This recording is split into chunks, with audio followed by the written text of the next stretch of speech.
This is such a powerful and true love story. You're going to want to watch this. You told a beautiful story yesterday about the blind woman, and I would love if you would be able to share that with everyone. Is this real people, by the way? Yes. Mark and Susan had been married a few years when suddenly she began to lose her eyesight. And she got really depressed and sank into a deep slough of despond. But Mark said, listen, honey, I'm going to stick with you, and I'm going to help you learn how to do your job blind. And so they worked hard at it. He went with her to the office every day, showed her how to do her job as a blind woman, and then he would leave for his work at an army base. Well, one day he turned to her and said, Susan, I'm sorry, but I'm getting to work too late. You're going to have to go to a job on your own. And she was freaked out. There's no way I can ride the bus, walk the streets, go up the stairs, go into the office building, go upstairs and sit at my desk and do this on my own. And he said, no, honey, I'm going to stay with you. I'm going to teach you. And so they did it for a couple of weeks. And then eventually he said, okay, I think you know it well enough. I've got to go to work at an earlier hour. So Monday came, she got on the bus, walked the block, walked up the stairs, seamless. Tuesday, Wednesday, Thursday, it went beautifully. Friday, as she's getting on the bus driver says,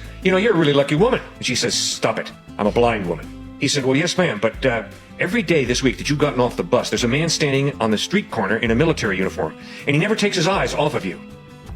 And when you walk down the sidewalk, he's watching you carefully like a hawk. You cross the street at the right time, he's watching you like a hawk. You go up the stairs, you open the door, you go in, and as soon as that door closes, he stands ramrod tall, gives you a salute, blows you a kiss, and then turns to go away. And all of a sudden, Susan understood, that's my husband. He's been watching me tirelessly for all this time. I'm not alone. He's watching me. And that's exactly what God does for us in even a more profound way. And then he calls us to do that with each other, to really protect each other, to focus in on each other, to listen to each other, to build each other up, to encourage each other. And that's how marriage goes beautifully.